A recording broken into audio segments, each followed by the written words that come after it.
Khedbrahma general hospital આશીર્વાદ સમાન આરોગ્ય સેવા એક માસમાં 400થી વધુ ડિલિવરીની અનોખી સિદ્ધિ। રાજસ્થાનના કેબિનેટ મંત્રી શ્રી બાબુલાલ ખરાડીના પરિવારે પણ હોસ્પિટલની સુવિધાનો લાભ લઈ સંતોષ વ્યક્ત કર્યો। સાબરકાંઠા જિલ્લામાં ખેડબ્રહ્મા તાલુકો આજે આરોગ્ય સેવામાં નવો માપદંડ સ્થાપિત કરી રહ્યો છે। ખેડબ્રહ્મા જનરલ હોસ્પિટલ હવે માત્ર એક હોસ્પિટલ નથી, પરંતુ માતૃત્વ સુરક્ષા અને માનવતા માટેનું પ્રતીક બની ચૂકી છે। હોસ્પિટલના સુપ્રિન્ટેન્ડન્ટ તથા ગાયનેકોલોજિસ્ટ ડોક્ટર અશ્વિનભાઈ ગઢવીના દ્રઢ નેતૃત્વ હેઠળ અહીં સતત ઉચ્ચ ગુણવત્તાની સેવા આપવામાં આવી રહી છે। તેમની ટીમની નિષ્ઠા, સેવા અને કાર્યક્ષમતાના કારણે ન માત્ર ખેડબ્રહ્મા તાલુકાના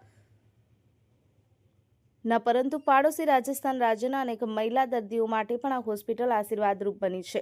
મંત્રીશ્રીની પુત્રવધુ સોનાકુમારી દેવેન્દ્રકુમાર ખરાડીની ડોક્ટરોની ટીમે સફળતાપૂર્વક જોડિયા પુત્રોને જન્મ આપ્યો હતો। પોતાની પુત્રવધુના પ્રસૂતિ પ્રસંગે મંત્રીશ્રીના પરિવારજનો હોસ્પિટલમાં હાજર રહ્યા હતા અને અહીં મળતી આરોગ્ય સેવાનો અનુભવ લઈ સંતોષ વ્યક્ત કર્યો હતો। આ સિદ્ધિ માત્ર એક આંકડો નથી, પરંતુ આરોગ્ય ક્ષેત્રમાં સમર્પિત સેવા, ટીમવર્ક અને માનવતાનો જીવંત દાખલો છે। ખેડબ્રહ્મા જનરલ હોસ્પિટલના ડોક્ટર અશ્વિનભાઈ ગઢવી અને સમગ્ર સ્ટાફે જે સમર્પણ સાથે માતૃત્વ સુરક્ષા ક્ષેત્રે સેવા આપી છે, તે આરોગ્ય વિભાગ માટે ગૌરવ અને પ્રેરણાનું પ્રતીક બની રહી છે। Chandrashekhar Bhavsar, the news of Gujarat, Khedbrahma.